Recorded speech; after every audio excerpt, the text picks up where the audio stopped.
Yes. Yes, sir. Yes, sir. Suppose the units of a product are produced at the rate of 4 units per labor hour. Labor idle time is 10% of hours paid for it.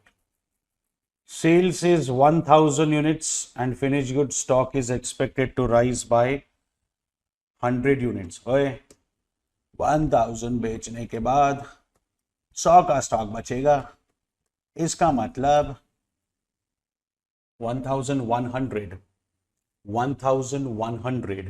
Units manufacture करने का plan है। 1100 units manufacture करने जाओगे तो 4400 hours लगेगा। 4400 hours लगेगा। गलत, ये कॉमन मिस्टेक है। अभी ध्यान से सुनना। 4 units in 1 hour, 4 units in 1 hour, तो 1100 यूनिट्स डिवाइडेड बाय 4, 275 आवर्स लगेंगे। 4 दूने 8, 4 7 बराबर 275 आवर्स लगेंगे। बात समझ में आई? मिस्टेक समझा? ये कॉमन मिस्टेक है। ये हमने, ये तुम लोगों ने लेबर कॉस्टिंग में भी एक्सपीरियंस, एम्प्लॉय कॉस्ट में भी एक्सपीरियंस किया होगा। 4 units can be produced in 1 hour. So if I'm planning to produce 1100 hours, how can I work for 4400 hours? समझ में आया? It's not 4 hours per unit. It is 4 units in 1 hour. So 1100 units if I'm planning to produce, because I want stock of 1000. I want stock of 100. 1000 बेचने के बाद 100 का stock चाहिए। 1100 मेरी quantity होनी चाहिए, प्रोडक्शन की क्वांटिटी होनी चाहिए। 4 यूनिट्स बनाते हो 1 घंटे में, 4 यूनिट्स बनाते हो 1 घंटे में, तो 1100 के लिए 275 आवर्स लगेंगे बाबू। लेकिन ये 10% टाइम तो वेस्ट करने वाला है, मतलब ये 275 जो है वो होना चाहिए 90%। कितना आ रहा है बोलो? 305.55। तो मेरे ख्याल से यही लेते 306।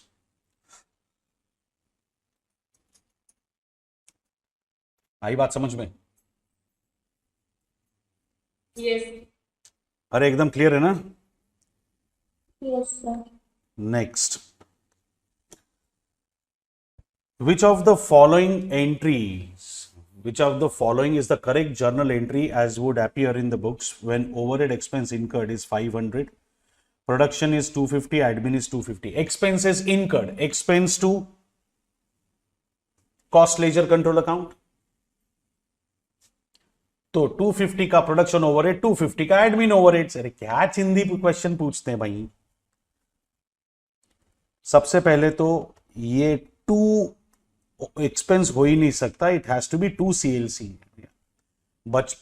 रात को 2:45 बजे भी उठाओगे ना नींद में तो भी ये आंसर दे सकते हो तुम लोग, इतना सिंपल है। इट इज इनकर्ड, इनकर्ड मतलब 2 CLC। 2 CLC वाला एक ही ऑप्शन है, बाकी का देखो ही मत रे, सॉल्व कर दे। Is that clear? Yes. Yes, sir. Point number 5. In a company's production process, 2 joint products A and B are created simultaneously. The company operates in the manufacturing sector, focusing on producing goods that require multiple stages of production, often resulting in the creation of joint costs that share common production cost up until a certain split off point.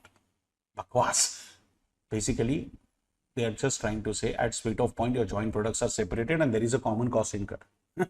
इसीलिए तो ये topic पढ़ा था हमने। For the last month, the following information is provided relating to the inventory and sales. Oh my God, look at this. Quantity sold दिया है बे, closing stock के साथ, ओपनिंग स्टॉक के साथ। सबसे पहले तुम लोग बेचने वाले हो या बनाने वाले हो? बनाने वाले हो, तो क्वांटिटी मैन्युफैक्चर निकालो। याद है? क्वांटिटी टू बी सोल्ड, इतना बेचने के बाद इतना बचना चाहिए, minus this. So 114,000 plus 5,700 minus 1,900. Get the quantity manufactured. 117,800. And 72,200. मिला क्या? Yes, sir.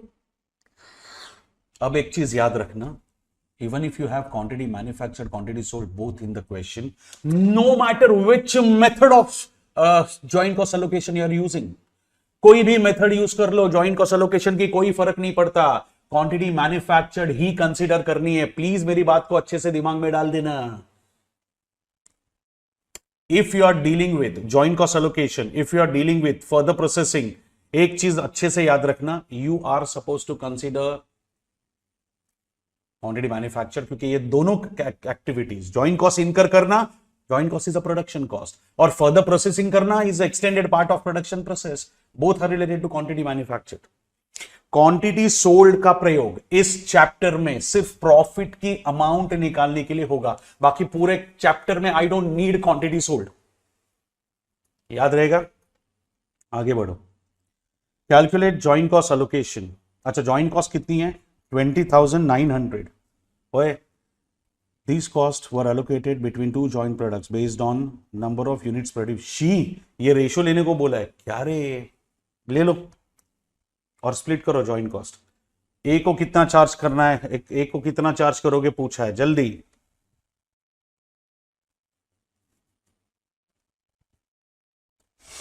कितना आ रहा है? इस रेशियो में स्प्लिट करना है आपको, बोल दो। 12,25,800. अरे एबीसीडी कौन सा? सी ना? T. हाँ. सिंपल है। मुझे बताओ यहां तक क्वेश्चन नंबर 1 2 3 4 में यहां तक कोई डाउट किसी को? 5 तक? No. Okay okay. Question number 6, a company's sales could decrease by 50% before it starts incurring losses. Company's sales would decrease by 50% before it starts incurring losses. मतलब अभी मैं 100 रुपए पे हूं, 50% कम करूंगा तो मुझे लॉस होना स्टार्ट होगा। मतलब question is telling you that 50% is break even point. अगर मैं 100 रुपए पे हूं, 50% कम करने के बाद मुझे लॉस होना चालू हो जाएगा, मतलब 50 पे आने के बाद मेरा लॉस चालू होता है, मतलब 50 is break even point for me. मैं 10,000 का सेल्स रिकॉर्ड कर रहा हूं, 50% कम करने के बाद 5,000 पे आऊंगा, 5,000 से मेरा लॉस चालू होगा, इसका मतलब 5,000 ब्रेक इवन पॉइंट। अरे in short they are telling you that break even point is 50% of sales. समझा? And for every 1 rupee sales, it contributes 40 paise towards fixed cost. Contribution is something that contributes towards fixed cost and then towards profit. इसीलिए तो नाम contribution पड़ा है। Lecture हमने discuss किया है। हाँ, सो 1 रुपए का सेल्स 40 रुपए मिलता है, something that contributes towards fixed cost, मतलब 1 रुपए पे 40 पैसा कंट्रीब्यूशन है, तो 1 रुपए का 40 पैसा कंट्रीब्यूशन है, मतलब 40% पीवी रेशियो है रे। 1 रुपए का 40 पैसा कंट्रीब्यूशन है, मतलब 40% आपका पीवी रेशो है।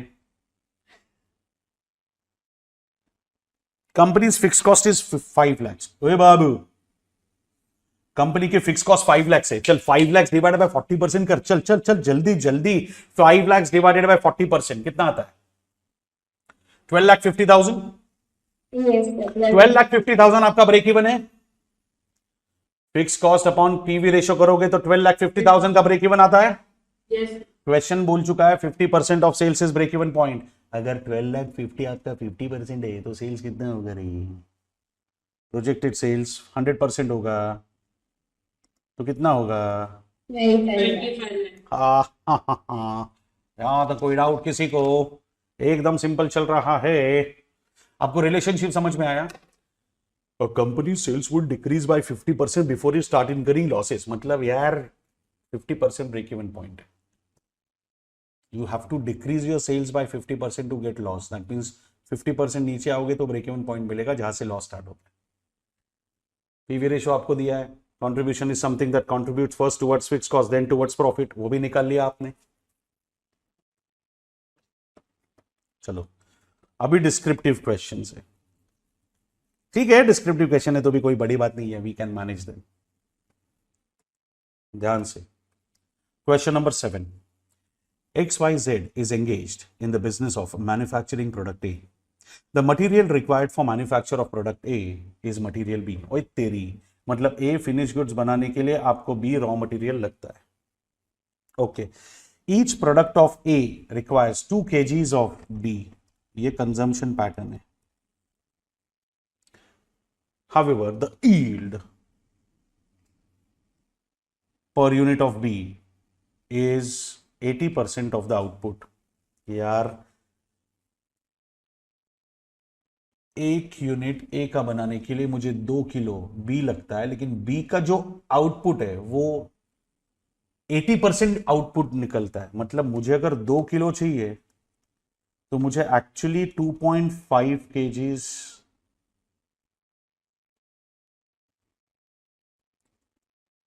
बी चाहिए।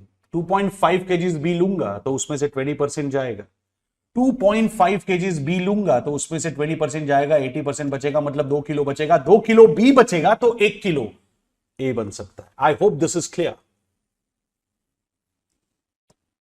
Projected sales, projected sales of product A is 10,000 units.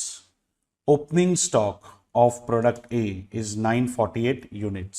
तो एक बात बताओ, वो 10,000 बेचना है तो 10,000 बनाना पड़ेगा, लेकिन बनाओ मत। 10,000 बेचना है तो 10,000 बनाने की जरूरत नहीं है, 948 आपके पास ऑलरेडी अवेलेबल है। तो how much should I produce? 9052 नहीं, अरे 10 बराबर ना, 10,000 बेचना है, 10,000 बनाओ मत, 948 पहले से है तो बाकी 9052 बनाओ। अच्छा 9052 बनाने के लिए आपको 2.5 kgs ऑफ बी चाहिए, बराबर। तो how much is your total requirement of B? 22,630. 22,630 kgs of B you need to consume. लेकिन बाबू आपके पास ओपनिंग स्टॉक है 2630 का, यानी कि you need to purchase only 20,000। You need to purchase only 20,000. So can I say, is 20,000 for you?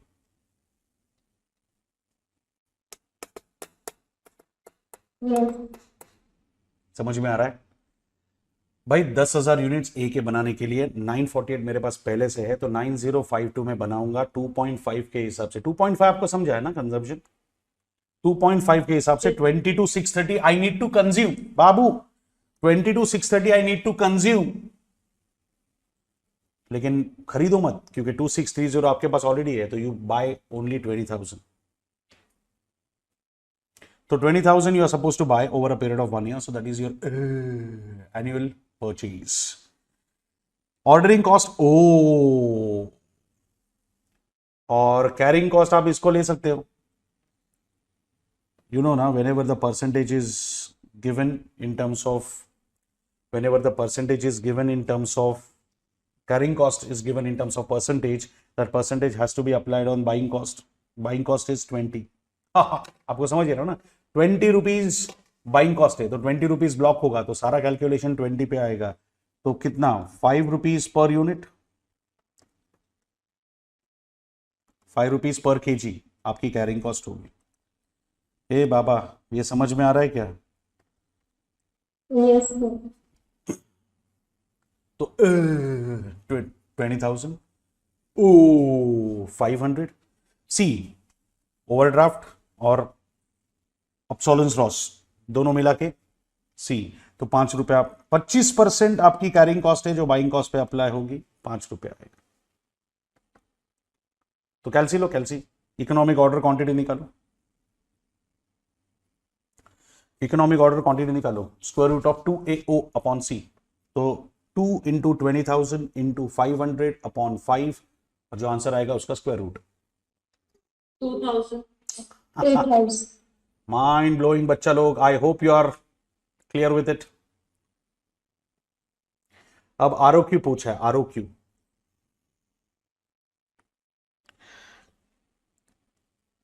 EOQ is the quantity that I should order. अब इन्होंने आगे लाइन पे पूछा है you are purchasing quarterly, quarterly purchase कर दियो, quarterly मतलब क्या, साल में क्वार्टर 4 तो ऑर्डर 4, साल में क्वार्टर 4 तो ऑर्डर 4, 4 ऑर्डर में 20,000 खरीदने हैं आपको, मतलब आप एक ऑर्डर में 5,000 खरीद रहे, 4 ऑर्डर में 20,000 खरीदना है, तो एक ऑर्डर में 5,000 खरीदोगे, तो EOQ 2,000, मतलब quantity should have been 2,000 to be ordered, but quantity is 5,000। अब एक बात बताओ, अगर मैं EOQ नहीं मंगा रहा हूं तो मेरे कॉस्ट स्ट्रक्चर पे क्या असर आया होगा? अगर मैं EOQ नहीं मंगा रहा हूं तो मेरे कॉस्ट स्ट्रक्चर पे क्या असर आया होगा? Cost must have gone up. I hope you recollect that. You order more than EOQ, cost goes up. You order less than EOQ, cost still goes up. आप EOQ से कुछ भी मंगाओ, ज्यादा मंगाओ कम मंगाओ, your cost is going to go up. बराबर? चलो, अब अचानक से ये लोग स्टॉक लेवल मांग रहे,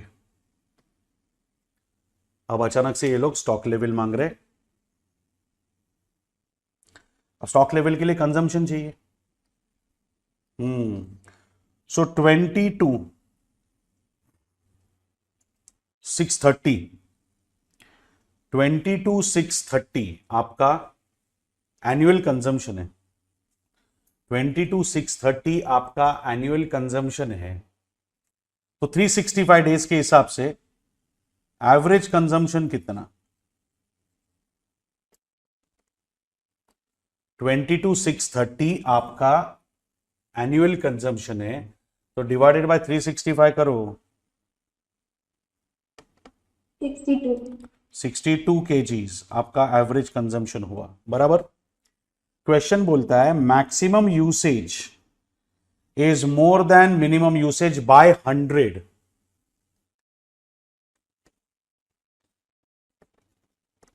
तो मिनिमम को मैंने x मान लिया, तो मैक्सिमम हो जाएगा, मिनिमम को मैंने x मान लिया, तो मैक्सिमम हो जाएगा 100 kg ज्यादा, तो x plus 100 and average is equal to x, मतलब मिनिमम प्लस मैक्सिमम अपॉन 2, और एवरेज तो हमको पहले से मिल चुका है, कितना निकाला था आपने? 62. अब इसको सॉल्व करो, 124 is equal to 2x plus 100, तो 24 इज इक्वल टू 2x, 12. हाँ मतलब मिनिमम कंजम्पशन इज 12, तो minimum consumption is 12, maximum is 100 more, 112, done. Minimum is 12, maximum is more then 100 kgs मोर, बस। तो अभी क्या ही बचा इसमें? रीऑर्डर लेवल, आपके पास लीड टाइम भी है, मिनिमम 4, मैक्सिमम 8, एवरेज 6, नॉर्मल दिया नहीं है तो एवरेज लेना पड़ेगा, right? Reorder level, maximum level, minimum level, सबके लिए ना, इन सबके लिए मुझे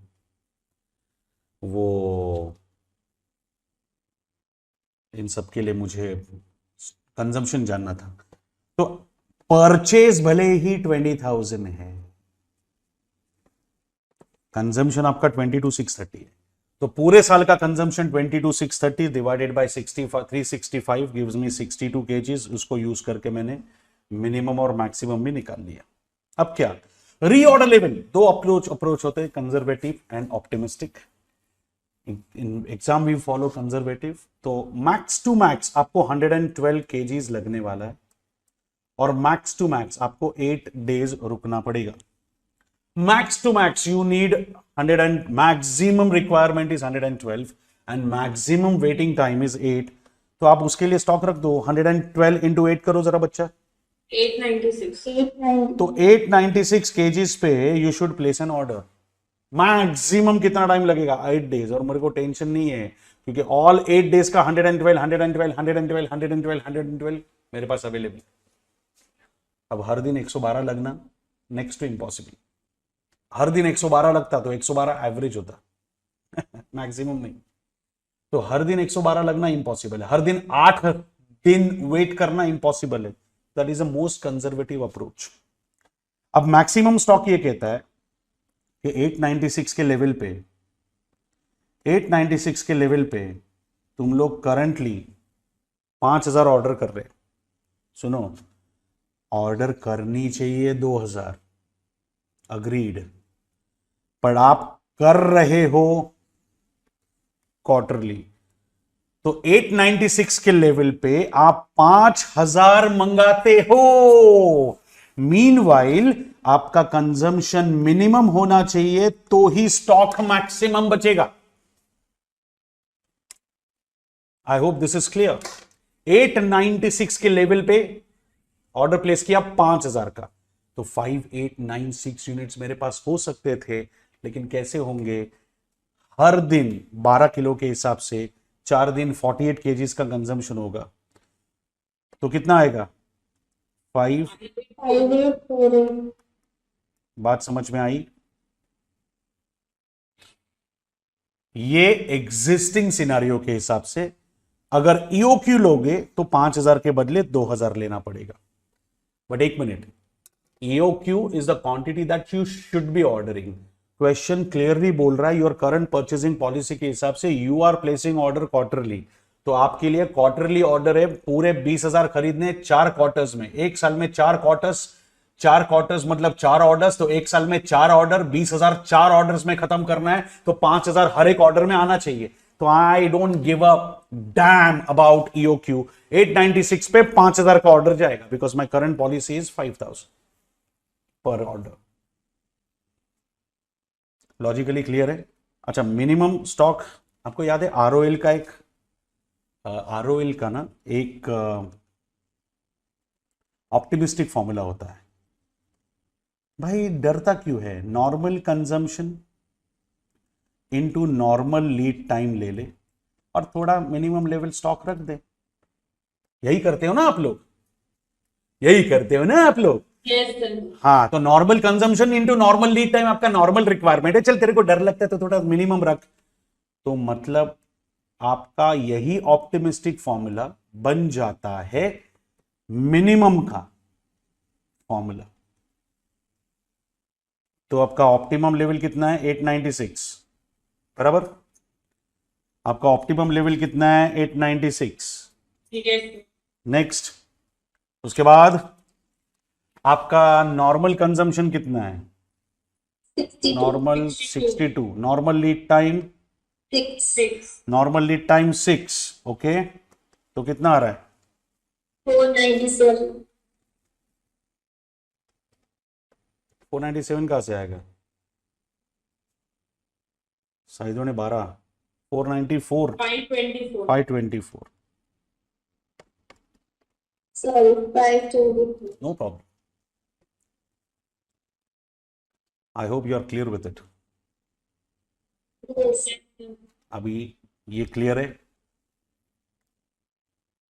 चलो, अब इसके बाद इन्होंने पूछा, देखो ये एकदम सिंपल था, इधर ही सॉर्ट कर लिया हमने.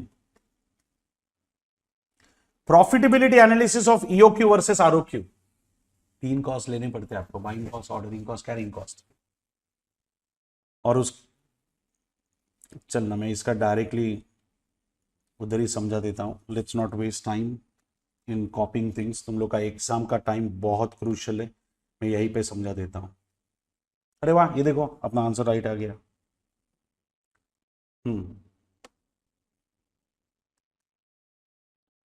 आगे बढ़े। अबे देखो, एनुअल रिक्वायरमेंट दोनों केस में 20,000 ही होगी, लेकिन अगर ईओक्यू खरीदोगे तो 2,000 खरीदोगे, आरओक्यू खरीदोगे तो 5,000। मतलब या तो आपके आपके ऑर्डर्स एक्चुअली होने चाहिए थे 10 मगर हुए 4। 500 रुपए के हिसाब से 5,000 ऑर्डरिंग कॉस्ट, 500 रुपए के हिसाब से 2,000 में काम हो जाएगा। अब 2,000 ऑर्डर करते हो, एवरेज इन्वेंट्री 1,000, तो कैरिंग कॉस्ट 5,000 होगी मल्टीप्लाई करने के बाद। 5,000 ऑर्डर करते हो, एवरेज क्वांटिटी Q बाई 2 2,500 होगा, इंटू 5 करोगे तो 2,500 आएगा। तो ये कॉस्ट स्ट्रक्चर मिला हमको।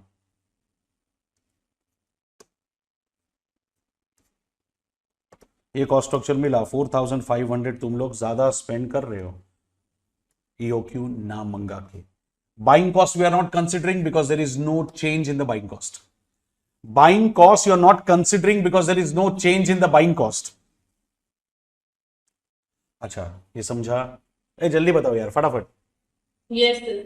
ये समझा ना? There is no change in the buying cost, तो बाइंग कॉस्ट कंसिडर नहीं की। मैं कितना ज्यादा पे कर रहा हूं? 4,500। अब मेरी बात सुनो, नेक्स्ट पार्ट में उन्होंने पूछा है 5% डिस्काउंट मिलेगा।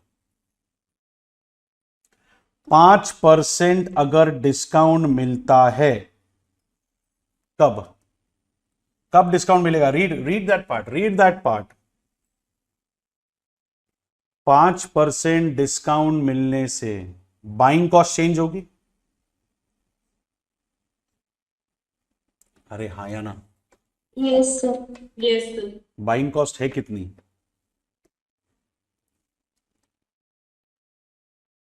Tell me the price.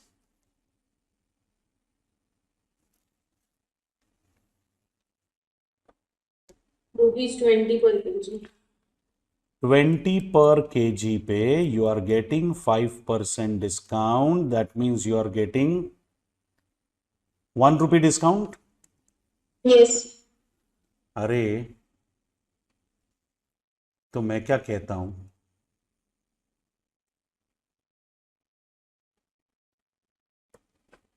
ध्यान से सुनना मेरी बात को। अभी ईओक्यू खरीदा तो 20 में पड़ेगा, आरओक्यू खरीदा तो 19 में पड़ेगा। Yes, sir. 5% discount. This will not have any impact on ordering cost. तो आपकी ऑर्डरिंग कॉस्ट 5,000 एंड 2,000 सेम रहेगी, क्योंकि ऑर्डर में तो फर्क नहीं पड़ने वाला। लेकिन बॉस, आपका ब्लॉकेज 25% है ना? आपका ब्लॉकेज 25% है। Yes, sir.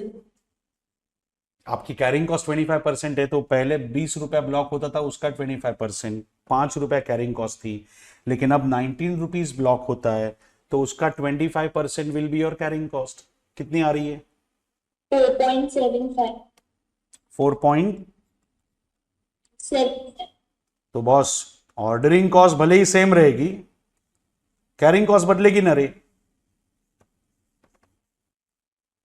सी, Yes, sir. यहाँ पे carrying cost will remain same, 5 रुपए ही रहेगी। लेकिन यहाँ पे 5,000 is your quantity, average inventory 2,500, 2,500 multiply by 4.75, 11,875 आएगा आपका आंसर। चेक कर Yes, लो। sir. मिला? Yes, sir. सो ऊपर से 20,000 का डिस्काउंट, तो क्या है? 5 + 5 10 स्पेंड कर रहे हो, यहां पे 13,875 टोटल स्पेंड कर रहे हो, पर 20,000 डिस्काउंट भी तो मिल रहा है। तो बेनिफिट क्या है आरओक्यू ऑर्डर करने का? 16,125 का फायदा है। नहीं समझे? 5 + 5 10 स्पेंड कर रहे हो, यहाँ पे 13,875 मतलब 3,875 ज्यादा स्पेंड कर रहे हो, लेकिन 20,000 की बाइंग कॉस्ट बचा रहे हो। तो 16,125 का फायदा है, benefit of ROQ over EOQ। समझ में आ रहा है ना भाई? एक सिंपल बात याद रखना, एकदम इज्जत से अभी सॉल्व नहीं कर रहा हूं, because you are suppose to understand this, you must understand this. बाकी वीडियोस आप देखोगे तो आपको पता चलेगा कितना डिटेल में हमने सॉल्व किया है। I am doing this just to make you understand, क्योंकि एग्जाम के टाइम पे आपका टाइम वेस्ट नहीं होना चाहिए। तो लास्ट डे को मैं कुछ ना कुछ देते रहूंगा, तो इसका मतलब ये नहीं कि you will waste your time. समझ में आई बात? I hope this is clear. Yes, sir. चलो एक और क्वेश्चन कर लेते हैं। एम्प्लॉय कॉस्ट, एम्प्लॉय कॉस्ट का एक चैप्टर कर, एक क्वेश्चन है। The existing incentive scheme of Sakshi limited is as under 5 days of 8 hours यानी कि 40 hours and 3 late shifts of 3 hours यानी कि 9 hours, मतलब टोटल 49 hours काम हो रहा है। Rate of payment, normal rate 160, over time is 225। एक बात बताओ, नॉर्मल रेट 40 जो 160 के हिसाब से, ओवर टाइम 9 जो 225 के हिसाब से, how much is your existing cost?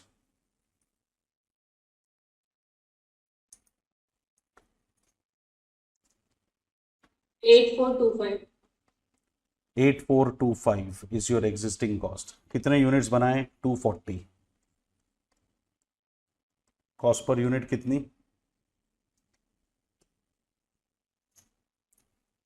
35.10 35.10। okay. In order to increase the output and eliminate overtime, it was decided to switch on to the system of payment by results. The following information is obtained. देखो अभी मैं performance के हिसाब से पे करूंगा तो 225 का ओवर टाइम गायब होगा बाबू। या तो मैं ओवर टाइम दूंगा या तो बोनस, दोनों नहीं दूंगा। तो अभी रेट एक ही होगा, 160 per hour. Basic time rate is, time allowed is 15 units के लिए 2.5 आवर्स। पीस रेट क्या बोला है? At 20% to basic piece rate and premium bonus is 50% to time. मतलब जब आप हाल से रोवन की प्रीमियम सिस्टम अप्लाई करोगे, Rowan system, Halsey system, तो वो जो टाइम अलाउड होगा वो 50% ज्यादा होगा एग्जिस्टिंग टाइम के। एड 50% टू टाइम बोला है ना। If during the last week 270 articles were produced in a 40 hours week, calculate weekly earnings for operator under 4 systems and then also prepare hours worked। अच्छा hours worked तो इधर ही निकल सकता है, एग्जिस्टिंग के हिसाब से 49, बाकी अदरवाइज 240, बाकी अदरवाइज 40 hours। वीकली अर्निंग निकालना पड़ेगा, नंबर ऑफ आर्टिकल्स तो अभी भी निकल सकता है 240, 270। जब कुछ नहीं ओवर टाइम चल रहा था 240 यूनिट्स बनाते थे, प्रोडक्टिविटी इंक्रीज होने से 270 बना रहे हैं। बस बाकी सब चीजें कैलकुलेट करनी है।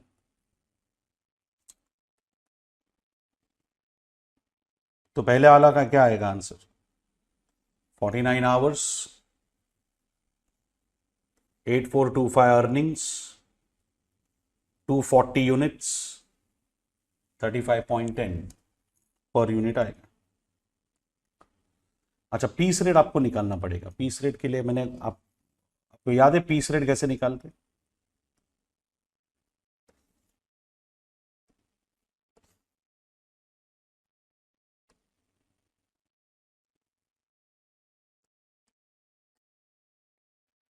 आपको पता है पीस रेट कैसे निकालते हैं? Are you understanding this? Piece rate कैसे निकालते हैं आपको पता है? Equate your hourly production with your hourly rate, what you get is the piece rate. Hourly production is equated to hourly rate, what you get is a piece rate. मतलब ये कि 15 units अगर आप 5 आवर्स में बना रहे, बराबर ना, नहीं 2.5 आवर्स में। तो 15 यूनिट्स आप 2.5 आवर्स में बना रहे हो। तो योर आर्ली प्रोडक्शन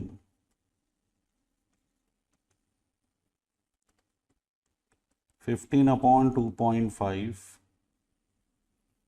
कितना आ रहा है?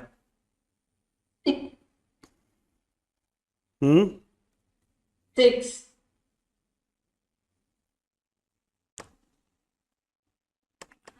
6 यूनिट्स। आर्ली रेट क्या है?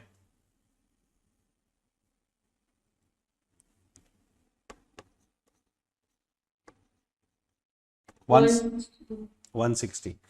सो 1 घंटे में 6 यूनिट्स बनाते हो, 1 घंटे के लिए 160 पे करते हो। 1 यूनिट में 6 यूनिट्स, 1 घंटे में 6 यूनिट्स बनाते हो, 1 घंटे का 160 पे करते हो। तो आप पर यूनिट कितना आया? 160 divided by 6। 160 divided by 6 26.66 referring. लेकिन इन्होंने बोला है उसमें भी 20% ऐड कर देना है। 31.999 20 31.9 मतलब 32 ना। हाँ इसको अलग तरीके से भी समझ लो। 6 यूनिट्स आवरली बनाते हो, आपको 20% हाइक देना है, तो 160 का 20% विल बी 192। तो 192 अपॉन 6 करोगे तो भी 32 पर यूनिट ही आएगा आपका piece rate. Are you getting me? Yes sir कहीं से भी जाओ 32 आएगा। अच्छा, ये 20% मैं ऐड इसलिए कर रहा हूं because it is mention in the question है बाबू। ये इक्वेशन आप याद रखना। Equate your hourly production with your hourly rate. What you get is the piece rate. Hourly production, equate it with hourly rate. Equate hourly production with hourly rate. What you get is the piece rate. कितने units बना रहे हो? 270 units multiplied by 32 per unit. बकिए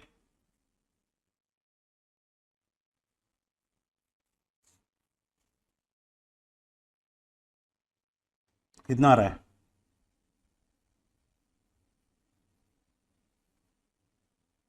8604 oh my God 8640।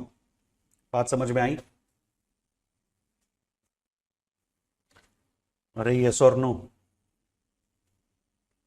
Take a screenshot of this. Don't waste time in copying things. Take a screenshot quickly.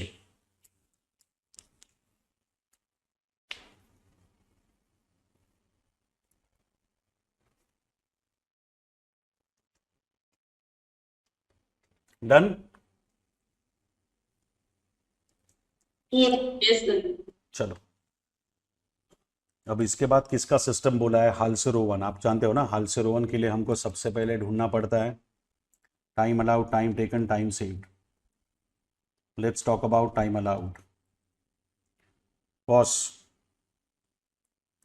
15 units के लिए 2.5 hours देते हो, हमने actually 270 units बना दिए। 15 यूनिट्स के लिए you are giving 2.5 hours, 270 units बना दिए। How many hours should have been taken? Ting ting ting ting ting ting ting ting ting ting. How many hours should have been taken? बोल रही भाई 45. 45 hours. और question बोलता है कि इसमें 50% एक्स्ट्रा टाइम लेना है हमको, तो 67.5 hours will be your time allowed. Have you understood this?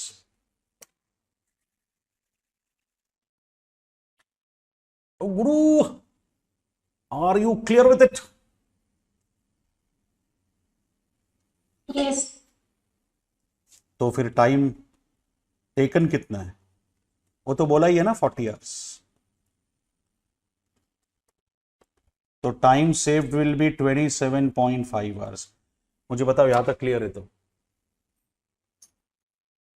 Yes sir okay. अब हाल से रोवन का हाल तो आप जानते ही हो। हाल से हो या रोवन हो, बेसिक प्लस बोनस यानी कि टाइम टेकन इनटू रेट दोनों में आता है,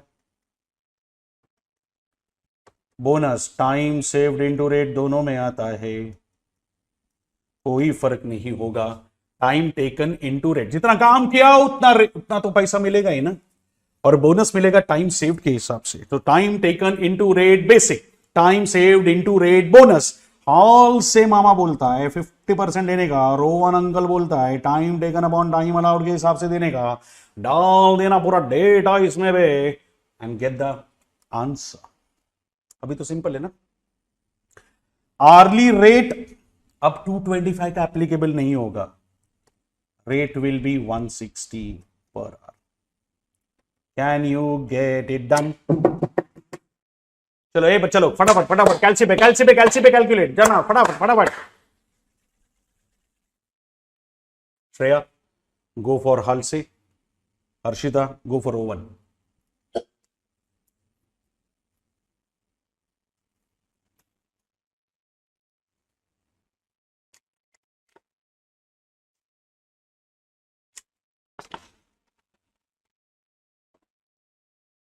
hello, are you there? 8,600 8,600 is और हाल से। हेल्थ से। हाँ हाँ, चालसे काय वांधो નથી। 8,600 9,007.41. 9,007 0.41 to 9,007. क्या? अरे ये भी तो ऐड करना है ना उसमें, फॉरगॉट व्हाट? Here, क्या?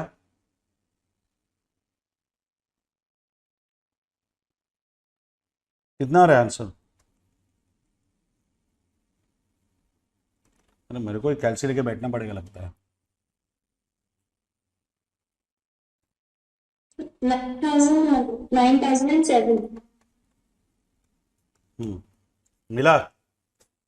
हाँ, बस तो फिर इसके बाद वो टेबल बना देने का जो इन्होंने मांगा है।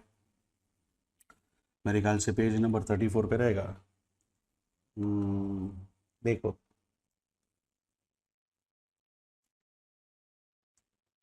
हमने सारे कैलकुलेशंस करके दिखा दिए। ये तो हमने स्टार्टिंग में किया था, ये हमने बाद में किया, और ये दोनों का कैलकुलेशन एक साथ उड़ा दिया।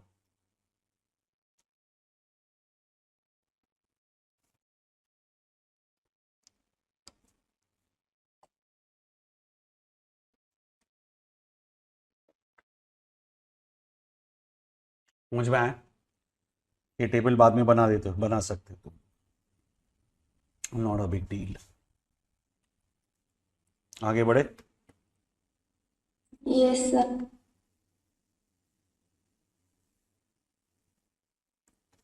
अच्छा,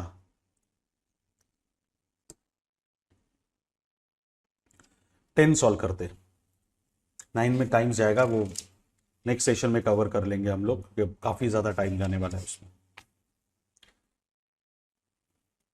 कॉशिट, इसमें कोई सॉल्व नहीं करना है, सिर्फ क्लासिफिकेशन डिस्कस करना है। The accounts of Ranu limited, Ranu limited for the year ended 31st March 2025 shows the following. Carriage inward will be classified as RMC. Admin office will be classified as AG. Bad debts written off will be ignored in cost sheet because it is financial expense. Carriage outward is taken as selling and distribution. GST, ITC allowed, और registration के बारे में कुछ बोला नहीं तो ITC allowed. Allowed मतलब अपने जेब से नहीं जाएगा। Salary related to factory, salary related to factory. Production wages मतलब direct wages. Repairs of plant and machinery factory, rent and insurance factory का, फैक्ट्री ऑफिस का एडमिन लेकिन एडमिन जनरल होगा वो। And we have been given sales, We have been given sales. Sales तो खैर अलग से आएगा ना बाबू.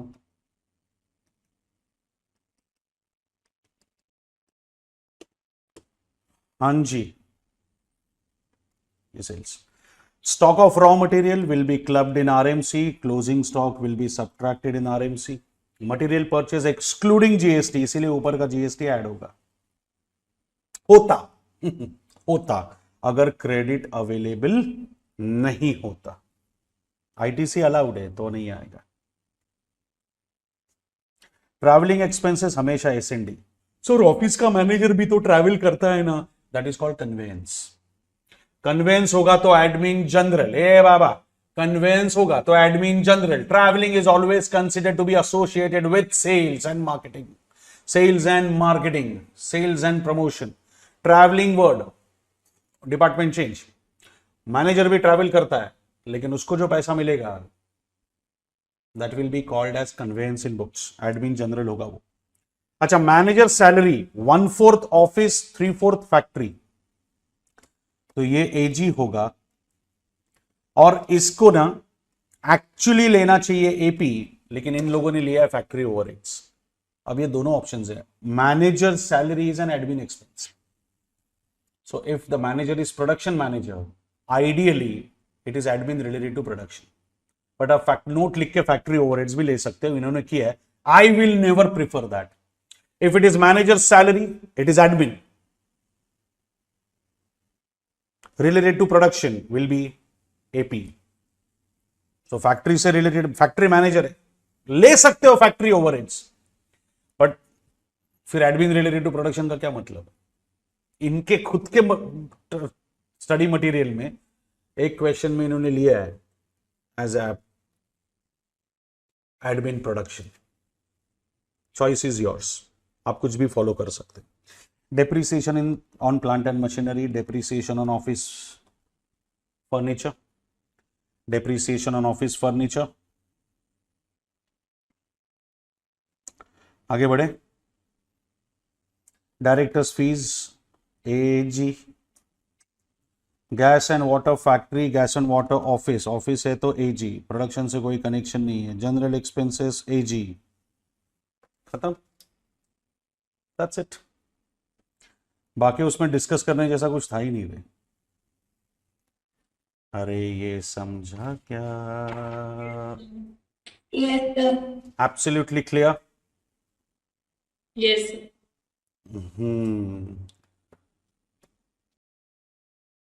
ओवरहेड्स का कर दे क्या सब? 15-20 मिनट्स में उड़ा देते, हो जाएगा.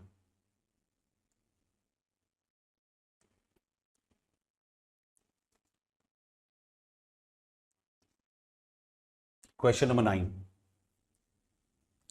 Question number 9.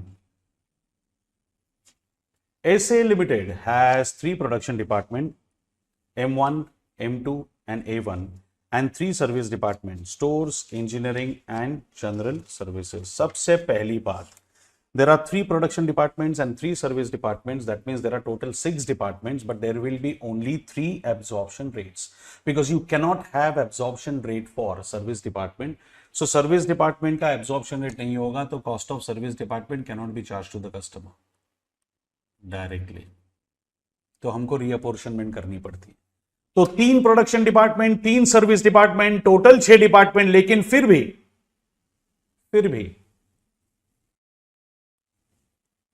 एब्जॉर्प्शन रेट 3 ही होंगे.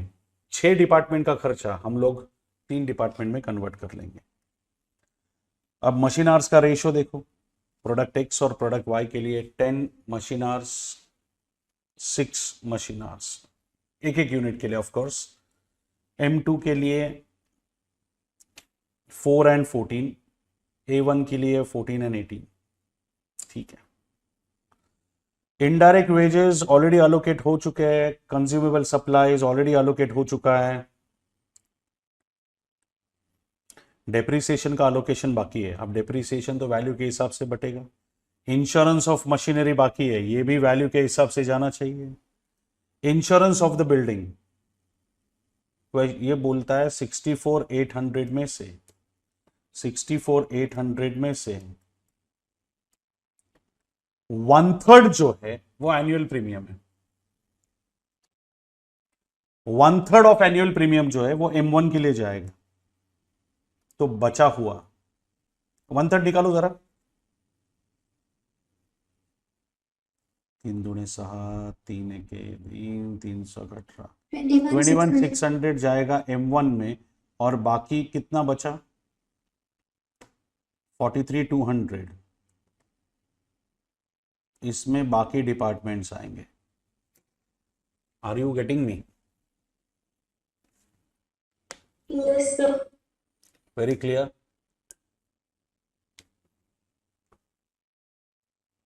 Okay. So,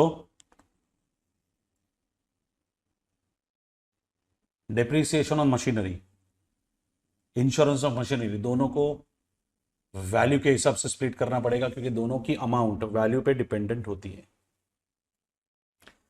लेकिन 64,800 के इंश्योरेंस में से 21,600 इज रिलेटेड टू M1, तो बाकी जो है वो सब में बटेगा। पावर दिया है, लाइटिंग दिया है, रेंट दिया है। रेंट में भी क्या बोला है? A general service department is located in a building owned by the company and it is valued at 1,20,000 and is notional cost is also mentioned. Notional cost we don't write here while allocating overheads. वो selling price decide करने के काम आएगी, यहाँ पे direct add नहीं करते। तो इसका मतलब एक चीज क्लियर है, रेंट जो अलोकेट होगा वो जनरल सर्विस डिपार्टमेंट में नहीं जाएगा, because it is handled through owned premises. The values of issues of materials to production department are in the same proportion to consumable stores. ठीक है, देखो आपको बुक वैल्यू ऑफ मशीन दिया है, इस पे आपका डेप्रीसिएशन और इंश्योरेंस दोनों बटेगा। एरिया के हिसाब से आपका रेंट बटेगा और लाइट पॉइंट्स भी बटेंगे। अलग लाइट पॉइंट्स की इंफॉर्मेशन अलग से दी होती तो I would have split light cost in the ratio of light points, लेकिन लाइट पॉइंट्स क्वेश्चन में नहीं दिया तो फिर हमको एरिया ही लेना पड़ेगा। क्योंकि the simple reason here is larger is the area, more light points are required, smaller is the area, less number of light points are required. Very simple. तो रेंट और लाइट दोनों एरिया के हिसाब से जाएगा। पावर के लिए effective horse power ratio available है। सबसे पहले क्या मांगा है? Prepare overhead analysis sheet showing the basis of apportionment of overheads, मतलब प्राइमरी डिस्ट्रीब्यूशन मांगा है सबसे।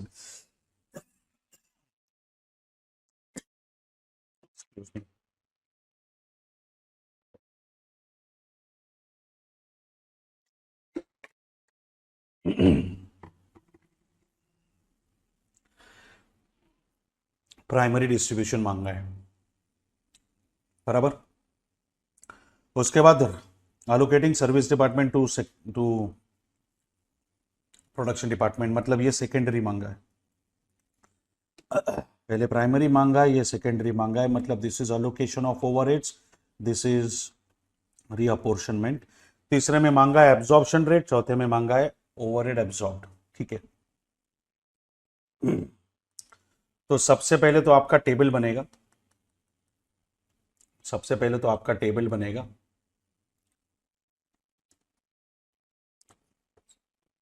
टेबल को समझ लो अच्छी तरह से।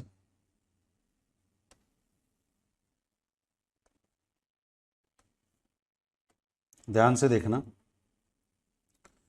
मैं ऑलरेडी डिस्कस कर चुका हूं, बट फिर भी एक बार देख लेना। इनडायरेक्ट वेजेस सब में आएगा, कंज्यूमेबल सप्लाई सब में आएगा, because both are indirect cost. अच्छा, यहां पे अगर डायरेक्ट मटेरियल और डायरेक्ट लेबर दिया होता तो direct material and direct labour कभी भी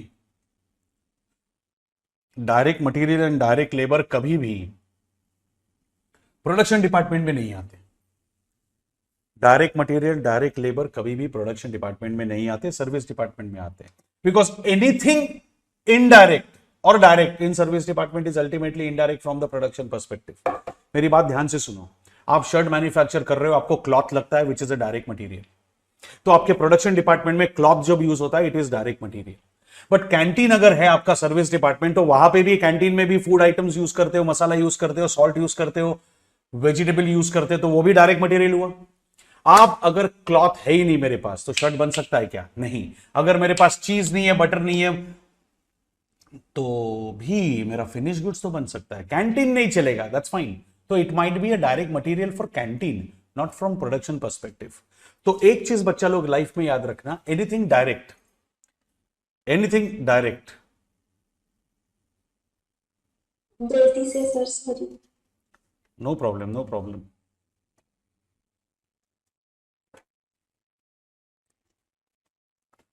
I would like to clear this point now. Even if it is a direct cost of service department, your entire service department itself is an indirect for you. तो food items नहीं होंगे तो canteen नहीं चलेगा, shirt तो बनेगा। Cook नहीं आया तो कैंटीन नहीं चलेगा, शर्ट बनेगा। शर्ट टेलर की वजह से अफेक्ट हो सकता है। Are you guys understanding this? तो डायरेक्ट मटेरियल, डायरेक्ट लेबर कभी भी प्रोडक्शन डिपार्टमेंट में नहीं आएगा, टेंशन मत लो। जब आप स्टेटमेंट ऑफ सेलिंग प्राइस बनाओगे तो सबसे पहले तो मटेरियल कॉस्ट और लेबर कॉस्ट ऐड होती है, सबसे पहले तो मटेरियल कॉस्ट और लेबर कॉस्ट ऐड होती है, तो आपको उसका प्रेशर लेने की जरूरत ही नहीं है। Are you understanding this? अरे यस और नो? Yes.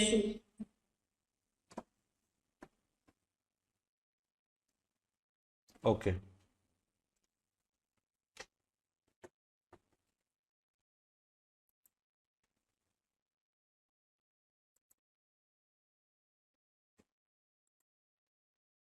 ठीक है।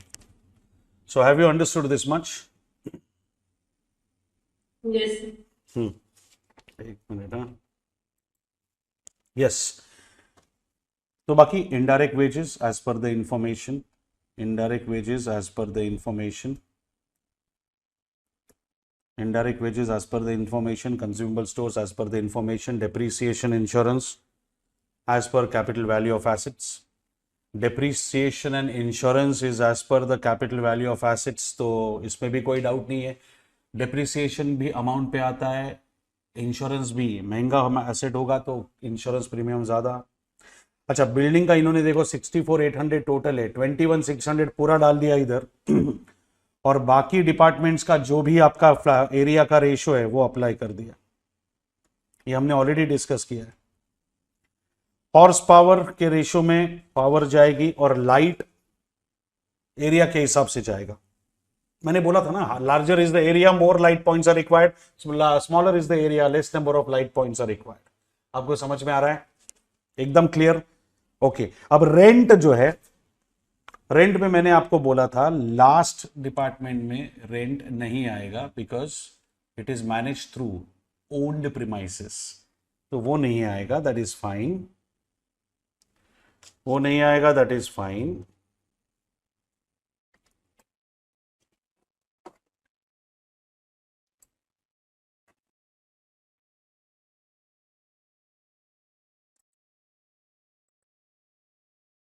हेलो,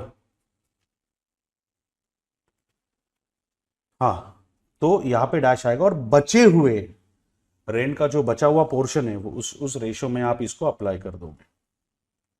रेंट का जो बचा हुआ पोर्शन है उसमें आप इसको अप्लाई कर दोगे एरिया का।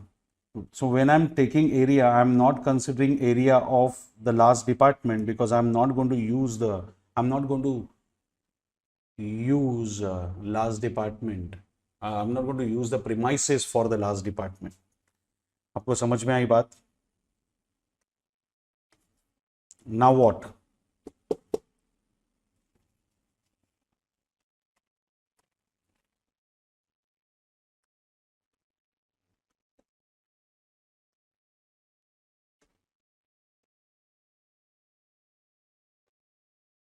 अरे ये समझा? तो ये कैलकुलेशन तो एकदम सिंपल है। वैसा ही एक अलोकेशन आएगा, रीअपोर्शनमेंट। रीअपोर्शनमेंट के बारे में क्या बोला इन लोगों ने? डायरेक्ट अलोकेट करने को बोला है, पढ़ लो क्वेश्चन में क्या बोला है, देखो। It is to be directly allocated, बराबर। अब डायरेक्ट अलोकेशन करने के लिए तीनों डिपार्टमेंट के ओरिजिनल ओवरहेड्स लिए, तो तीनों डिपार्टमेंट के ओवरऑल ओवरहेड्स, एक मिनट है,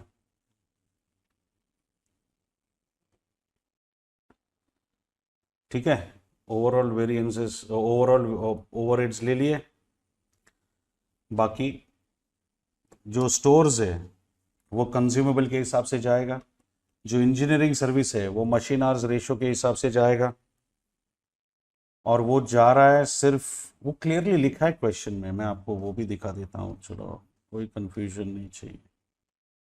यहाँ पे इन्होंने स्पेसिफाई किया था ignoring appointment of service department among other departments. समझ में आ रहा है? एकदम Yeah. क्लियर, क्लियर है? तो मतलब डायरेक्ट मेथड बोली थी, तो आपका एक डिपार्टमेंट है स्टोर्स, तो कंज्यूमेबल स्टोर्स के हिसाब से जाएगा, और आपके इंजीनियरिंग सर्विसेज जा रहे हैं रेशो में, आर्स के रेशो में, देख लो।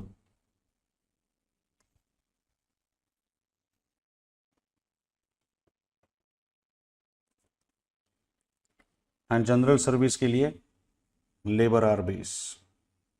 मैंने ये भी पॉइंट हमने डिस्कस किया है, when nothing is mentioned number of hours will be the base, when nothing is mentioned number of hours will be the base. So यहाँ पे देख लो,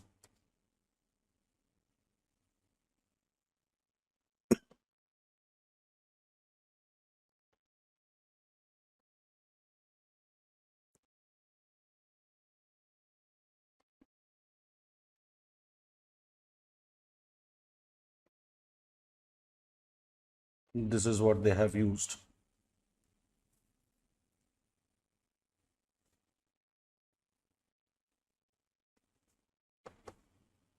इंजीनियरिंग सर्विसेज जो है वो, if you see in the absence of information you always consider number of hours as a base, तो इसके लिए machine hours और इसके लिए labour hours, the most suitable basis, ठीक है। फिर इसको डिवाइड किया है नंबर ऑफ आवर्स से, मशीन आवर्स से और लेबर आवर्स से, और टोटल लेबर आवर्स से। 40,000 50,000 मशीन आवर्स, 3 लाख का लेबर आवर्स, तो आपको एब्जॉर्प्शन रेट मिल गया। बस, तो फिर absorption rate once you get, you simply apply that on respective hours into Chintu and labor rate into Chintu, आपको डायरेक्टली ओवरहेड्स मिल जाएगा which you can add later. अबे समझ में आ रहा है? Yes, sir. This is per machine hour and this is per labour hour, तो फिर यहां पे